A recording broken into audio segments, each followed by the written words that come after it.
घर की कंस्ट्रक्शन करवा रहे हो और आप चाहते हो कि घर स्ट्रांग रहे, तो ये 15 काम आपको अपने ठेकेदार से करवाने ही करवाने। आप 20-25 लाख रुपए या 10 लाख रुपए लगाने वाले हो, लेकिन वो ठेकेदार ये चीज़ें मना कर सकता है क्योंकि उसका एक्स्ट्रा टाइम और एक्स्ट्रा खर्चा जाता है। तो कभी भी घर की कंस्ट्रक्शन करवानी है, ये 15 काम करवाने हैं। इससे घर स्ट्रांग भी होगा और सही से घर बनेगा ही बनेगा। ठेकेदार ज़रूर आपको बोलेगा कि ये ज़रूरत नहीं है, एक्स्ट्रा मटेरियल लगेगा, एक्स्ट्रा खर्चा जाएगा, इससे कुछ नहीं होने वाला। काफ़ी चीज़ें बोलते हैं ठेकेदार, लेकिन आपको सुनना नहीं है, आपको ये करवानी है।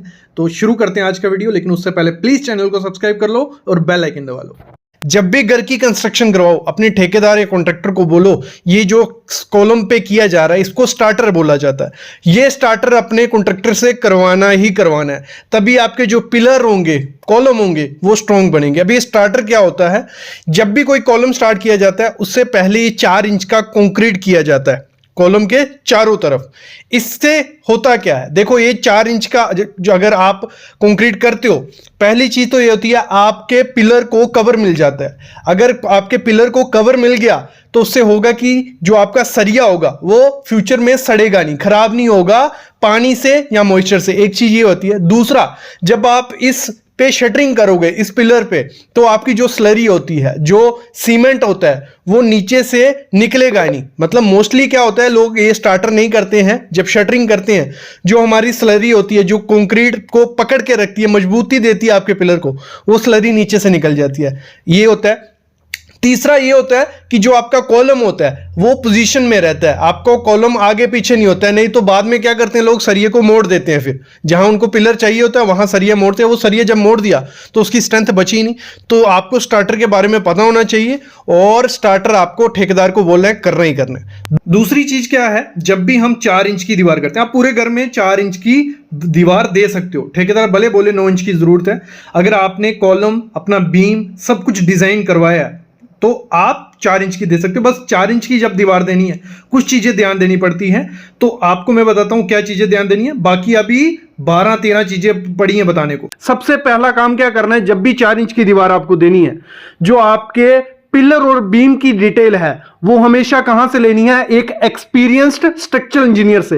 और एक्सपीरियंस स्ट्रक्चरल इंजीनियर कौन सा होगा, जिसने 10 से 15 साल काम करते होंगे एज ए स्ट्रक्चरल इंजीनियर, उससे वो डिटेल लेनी है। तो आप पूरे घर में 4 इंच की दीवार दे सकते हो। दूसरी चीज आपको क्या करना है, जब भी 4 इंच की दीवार देनी है, जो इसमें ईंट यूज करनी है, ब्रिक यूज करनी है, ए क्लास ब्रिक यूज करनी है। ए क्लास ब्रिक कौन सी हो गई, जो ऐसी ब्रिक है एक कलर की वो ब्रिक सारी दिखे। आजकल 2 किस्म की ब्रिक्स आपको देखने को मिलेंगी। येलोइश कलर मिलता है, येलो कलर की होती है, वो इलेक्ट्रिक भट्ठे में वो ब्रिक बनती है। अगर वो है बहुत अच्छी है। और ब्रिक अच्छी देख के आइडिया तब लगता है कि अगर उसके चारों जो कोने हैं वो एकदम सुरक्षित है, कोई टूटा फूटा कोना नहीं है, तो वो अच्छी ब्रिक है। क्योंकि उतारते चढ़ाते सेकंड क्लास ब्रिक या थर्ड क्लास ब्रिक टूटती है, ए क्लास ब्रिक इतनी जल्दी टूटेगी नहीं। और जब एक दूसरे को बजाओ ब्रिक को, तो वो आवाज करती है अच्छी सी। तो मतलब यही है कि ब्रिक अच्छी क्वालिटी की आपको लगानी पड़ेगी। और वो ईंट आपको पानी में डुबो के रखनी है 24 घंटे। अगर डुबो नहीं सकते तो उसको पानी पिलाओ, एक दिन में कम से कम 10 बार पानी पिला दो, तब दीवार पे उसको लगाना। नहीं तो होगा क्या, जो आपने मसाला बनाया होगा ना मोटार, उसका पानी वो खींच लेगा। जब वो ब्रिक उसका पानी खींच लेगी तो आपका जो मसाला है वो सूखा भूसा रह जाएगा। तो वो दीवार में इतनी शक्ति नहीं आ जाएगी, दीवार टूटने के चांसेस रहते ही रहते हैं। अगली चीज आपको क्या करनी है, जो भी रेशो बनानी है सीमेंट सैंड की रेशो, जिससे हम क्या करने वाले हैं, उस ईंट को जोड़ने वाले हैं एक दूसरे से, वो 1:5 बनानी है। 1:5 क्या होता है, एक रेशो में सीमेंट, अगर 50 kg सीमेंट डाल रहे हो तो आपको 250 किलो क्या डालनी है, सैंड डालनी है। तो इस तरीके से बनाना है आपको। और आपको क्या करना है, जब वो मोटार बनानी है 45 मिनट के अंदर उस मोटार को लगा देना, मसाले को लगा देना। नहीं तो उसकी शक्ति कम हो गई होती है, सीमेंट की स्ट्रेंथ कम हो गई होती है। और क्या एक टिप, एक्स्ट्रा टिप दे देता हूं मैं। चलो, आपका अगर बजट का कोई इशू नहीं है तो एक केमिकल आता है प्लास्टर मास्टर, वो उस सीमेंट मोटार में डाल लो। एक चीज ये कर लो। दूसरा, उसमें रैक्रोन 3S फाइबर डाल लो। ये 2 चीजें अगर डालोगे तो आपका जो मोटार होगा, मसाला होगा, वो और ज्यादा स्ट्रांग बन जाएगा। जरूरी नहीं है डालना, अगर नॉर्मल बना रहे हो नॉर्मल भी बना सकते हो, तब भी स्ट्रेंथ अच्छे से आ जाएगी, कोई इशू नहीं आएगा। बस ये केमिकल क्या है, एक जो फाइबर रहता है वो मोटार को और ज्यादा स्ट्रांग बनाता है। केमिकल क्या करता है, मोटार थोड़ा अच्छे से काम करने लग पड़ता है और थोड़े टाइम तक आप उसको यूज कर सकते हो। ये चीज होगी। अगली चीज आपको क्या करनी है, जो 4 इंच की दीवार होती है ना, वो थोड़ी कमजोर होती है। जब जितनी ज्यादा हाइट बढ़ती जाएगी वो कमजोर होती जाएगी। तो उसको सही कैसे करना है, जैसे ही 4 इंच की दीवार 3 फुट पे पहुंचती है तो 3 फुट पे आपको क्या करना है, कंक्रीट बैंड देना है पूरे घर में। ये नहीं है कि आपने विंडो के नीचे दे दिया, सिर्फ पूरे घर में जहां जहां 4 इंच की दीवार आती है वो पूरे घर में आपका कंक्रीट बैंड होगा। और उस कंक्रीट बैंड का सरिया आपको कॉलम में ड्रिल करना है, कॉलम में ड्रिल करना है, याद रखना। और सरिया 12 mm का देना, कोई ज्यादा जरूरत नहीं है। 12 mm के 2 सरिया आपको देने हैं और उसकी मोटाई रखनी है 6 इंच। ठीक है, आपको 3 फुट पे ये करना है। जब आपकी 4 इंच की दीवार 7 फुट पे पहुंचती है तो आपको लिंटल बीम देना है। और उस लिंटल बीम की डिटेल आपका स्ट्रक्चरल इंजीनियर देगा। मैं बोलूंगा उसकी मोटाई कम से कम 8 से 12 इंच आपको रखनी है, हाइट उसकी। और उसमें सरिया 2 12 का ऊपर 2 12 का नीचे, कम से कम सरिया इतना देना ही देना है। तो आपकी जो 4 इंच की दीवार होगी उसकी शक्ति, उसकी स्ट्रांगनेस और ज्यादा होगी। अगली चीज आपको क्या करनी है, जब भी 4 इंच की दीवार देनी है तो उसमें जब प्लास्टर करने वाले होते हैं हम, तो उसमें चिकन मैश लगाना। जहां जहां कंक्रीट और ब्रिक का जॉइंट आता है, जैसे हमने नीचे क्या किया था, कंक्रीट बैंड दिया था, उसमें जॉइंट आ गया ब्रिक और कंक्रीट का, ऊपर लिंटल और उधर भी आ गया, कॉलम है उसके साथ भी। तो उस जॉइंट पे ना क्रैक्स आ जाते हैं। और उसको अगर एक पूरा कंप्लीट स्ट्रक्चर बनाना है, स्ट्रॉन्ग स्ट्रक्चर बनाना है, हमें चिकन मैश, मुर्गा जाली लगानी है हर एक जॉइंट पे।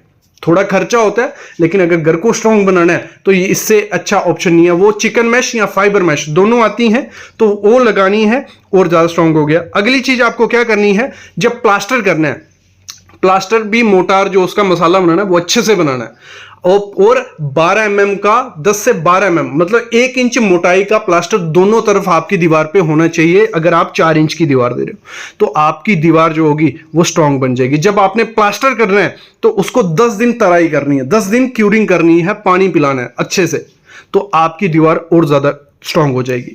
फिर अगली चीज आपको क्या करनी है, जो सीमेंट इसमें यूज करना है मसाला बनाने में, जहां जुड़ाई करने में, ब्रिक वर्क करने में, तो आपको पीपीसी सीमेंट यूज करने, भले एसीसी, भले अल्ट्राटेक, भले अंबुजा, जहां आपके एरिया में जो भी सीमेंट मिलता है वो सब अच्छे हैं, उनको यूज करो। बस क्या करना है, वो 3 महीने ज्यादा पुराना सीमेंट नहीं होना चाहिए। जैसे जितना पुराना सीमेंट होता जाता है उसकी स्ट्रेंथ कम होती जाती है, तो 3 महीने से ज्यादा पुराना सीमेंट मत लगाना। अगली चीज आपको क्या करनी है, हमारी जो 4 इंच की दीवार होती है उसमें क्या होता है, आपको जब जरी काटनी पड़ती है, क्योंकि इलेक्ट्रिक की पाइप आपको कंडक्टर पाइप डालनी है, तो जरी काटनी है तो सही से जरी काटनी है। वो जरी क्या, आपको कटर से काटनी है। कभी भी थोड़ी और शीनी से जरी मत काटना, कमजोर होती है दीवार, जितनी हिलेगी उतनी कमजोर होती जाएगी दीवार।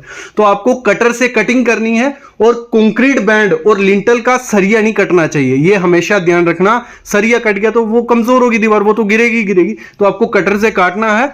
और जब पाइप उसमें डाल दी, उसके ऊपर आपको मसाला बनाना है 1:4 का, वो मसाला लगाना है उसके, ठीक है। लेकिन मसाले से पहले आपको चिकन मैश लगा देनी है, नहीं तो वहां क्रैक आ जाएगा। तो आपको ये करना है और उसकी तराई, क्यूरिंग करनी है अच्छे से उस एरिया की। एक चीज ध्यान देना, जब भी 4 इंच की दीवार देनी है, पूरी ब्रिक उसमें लगानी है, पूरी बड़ी बड़ी ब्रिक लगानी है। छोटे पीस लगाओगे तो क्रैक होने के चांसेस हो जाते हैं। और ब्रिक इस तरीके से लगानी है कि जो आपका ब्रिक का मसाला भरते हैं, जिसमें फ्रॉग होता है ब्रिक के ऊपर, ये मसाला इसमें भरे, ऊपर की तरफ मुंह होना चाहिए। और एक ब्रिक का जॉइंट दूसरे ब्रिक के सेंटर में होना चाहिए। तो इससे क्या होगा, आपकी ब्रिक वर्क उसमें जुड़ाई में क्रैक्स कभी नहीं आएंगे। अगली चीज क्या करनी है, जब आपकी 4 इंच की दीवार बन रही होगी, जैसे दीवार कंप्लीट हो जाएगी, फिर हम प्लास्टर के लिए तैयारी करनी है। तो प्लास्टर की तैयारी के लिए आपको क्या करना है, उस ब्रिक को 10 दिन पानी और पिलाओ। क्यों पानी पिलाना है, देखो उससे क्या होगा, जब हम प्लास्टर उस पर चढ़ाएंगे, मसाले का ब्रिक पानी नहीं सोखेंगे। मतलब ब्रिक के पास जितना ज्यादा पानी होगा उतना ज्यादा आपका मसाला कम स्ट्रांग होता है। तो आपको वो कर लेना है। और जब आप ब्रिक को पानी पिलाओगे, मतलब इतना तो 10 दिन तो कोई पिलाता नहीं है, लेकिन 2-3 भी दिन आप पिलाते हो, उसके बाद उसके ऊपर नीरू लगाना। नीरू क्या हो गया, सीमेंट स्लरी बनाई जाती है, सीमेंट का घोल बनाया जाता है, वो गोल दीवार पे लगाना। फिर उसके ऊपर प्लास्टर करना, फिर ही आपका क्या होगा, वो स्ट्रांग होगा। और हमेशा ध्यान रखना, जब प्लास्टर आपको करना है दीवार पे, तो उसका जो प्लास्टर कर रहे होते हैं हम, नीचे हमारा प्लास्टर गिरता है, और लोग क्या करते हैं, वो प्लास्टर को इकट्ठा करते हैं और फिर से उसमें पानी डाल के लगा देते हैं। वो सबसे बड़ी गलती है, वो कमजोर होकर आपके पपड़ी बन के निकल जाएगा। आपको क्या करना है, जो प्लास्टर नीचे गिरा होता है, 30 से 40 मिनट बाद वो रेत ही बन गया होता है, क्योंकि सीमेंट की स्ट्रेंथ डिक्रीज हो गई होती है। तो उसमें आपको फिर से सीमेंट डालना है, कुछ रेशो में, ज्यादा भी डाल देना, और फिर उस प्लास्टर को आपको लगाना है। तो आपकी जो दीवार होगी वो स्ट्रॉन्ग से फिर से बन जाएगी। तो ये चीजें होती हैं। 4 इंच की दीवार जब भी देनी है, ये 15 चीजें कर लो, आपकी 4 इंच की दीवार स्ट्रांग हो जाएगी। आपको क्या करना है, जब मिट्टी भरवानी है अपनी फुटिंग में, हम फुटिंग करते हैं, ठीक है, फाउंडेशन की मिट्टी निकलवा ली, 6 फुट के 7 फुट के जितना भी के, जो मिट्टी निकलवाई, जब फुटिंग बन गई तो मिट्टी फिल की जाती है ना, तो वो फिलिंग क्या करते हैं लोग, वो जो मिट्टी निकाली होती है वही डाल देते हैं और साथ ही साथ एक साथ डाल देते हैं। ये सबसे बड़ी गलती होती है। जब एक साथ मिट्टी डाल देते हो, बीच में पत्थर होते हैं, गैप बन जाता है और आपके घर में क्रैक्स आपने देखे होंगे, दीवारों पे क्रैक्स आ जाते हैं, छत में क्रैक्स आ जाते हैं। वो क्यों आते हैं? क्योंकि नीचे हमारी फुटिंग बैठती है, फिर नीचे हमारी ग्रेड स्लैब बैठती है, कई लोगों के घर की टाइल निकल जाती है। तो यही कारण होता है। आपको जब भी मिट्टी फिल करवानी है, पहले चीज तो ये करनी है कि उस मिट्टी में पत्थर नहीं होने चाहिए बड़े बड़े, मतलब नॉर्मल पत्थर होगा जो 50 mm या 40 mm का, वो चलेगा। उससे बड़े पत्थर आप डालोगे वो खराब चीज है। आपको मूरम डालनी है, जो ऐसी मिट्टी होती है जो बिल्कुल चिकनी चिकनी मिट्टी नहीं बोल सकते, मूरम सर्च कर लेना आपके एरिया में मिलती है, नहीं मिलती है, ठीक है, नहीं तो सैंड डालो अच्छी से। और डालनी कितने, 1 फुट से ज्यादा एक साथ कभी नहीं डालना, 1 फुट फुट करके डालना, उसको प्रॉपर से कंपैक्ट करो, पानी छोड़ दो उस एरिया में कि आपकी मिट्टी पहले ही बैठ जाए। नहीं तो होगा क्या, घर की कंस्ट्रक्शन हो जाएगी, बाद में मिट्टी बैठती है तो फिर आपके घर में क्रैक्स आ जाते हैं। अगली चीज क्या करनी है, जब भी घर की कंस्ट्रक्शन करवानी है, वाइब्रेटर खुद का ले लो। अगर ठेकेदार वाइब्रेटर नहीं लाता है, वाइब्रेटर 2-3 हजार रुपए का आ जाता है। 30-40 लाख रुपए घर की कंस्ट्रक्शन में लगने वाला है, 2-3 हजार का वाइब्रेटर उसको लेके दे दो। चाइनीज कंपनी का, अमेजोन, फ्लिपकार्ट, कहीं ना कहीं से मिल जाएगा। वो वाइब्रेटर आप रखोगे तो आपके घर की स्ट्रेंथ डबल हो जाती है, क्योंकि कंक्रीट को जब वाइब्रेट किया जाता है वो एकदम हार्ड सा बन जाता है, उसमें हनीकॉम्ब नहीं रहता। तो आपको वाइब्रेटर लेके दे देना है। घर की कंस्ट्रक्शन स्टार्ट करने से पहले ये चीजें रखना, नहीं तो ठेकेदार से बात करो कि वाइब्रेटर साइड पे रहना चाहिए और हर एक चीज में मारना है, भले वो फुटिंग है, बीम है, कॉलम है, स्लैब है। वो क्या करते हैं लोग, मोस्टली मैंने देखा, स्लैब के टाइम ले आएंगे, जहां पिलर के टाइम, और मारेंगे नहीं इतना, वो उनको रिस्क रहता है खराब नहीं हो जाए, या जब आप साइड पे रहोगे तब मारेंगे। तो वो चीजें आपको उसको बोलना है वाइब्रेटर पहले ले ले।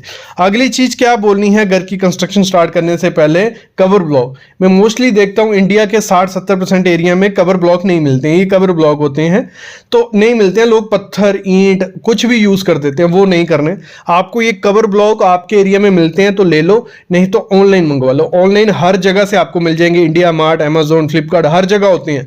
तो ये कवर ब्लॉक आपको ले लेने। आपको फुटिंग के लिए 3 इंच का ले लेना है, पिलर के लिए 2 इंच का ले लेना है, स्लैब के लिए 1 इंच का ले लेना है। तो ये आपको कवर ब्लॉक डालने ही डालने, आप डालोगे तो आपके घर की स्ट्रेंथ डबल हो जाएगी। अगली चीज क्या करनी है, जब भी शटरिंग करनी है, शटरिंग इस तरीके से करना, जो प्लाई होती है ऐसी शटरिंग करनी है कि उसमें से स्लरी नहीं निकले। जो सीमेंट का पानी होता है ना, वो निकलना नहीं चाहिए। अगर सीमेंट का पानी निकल गया तो वो खराब चीज है। तो आपको क्या करना है, अगर आपके ठेकेदार की शटरिंग अच्छी नहीं है तो ये जो फोम आता है, कंस्ट्रक्शन फोम रहता है, ये फोम फिल कर देना है जहां जहां से शटरिंग का गैप है। ऐसे तो उसको बोलना है कि शटरिंग आपके अच्छे से होनी चाहिए, कहीं लीकेज नहीं होनी चाहिए।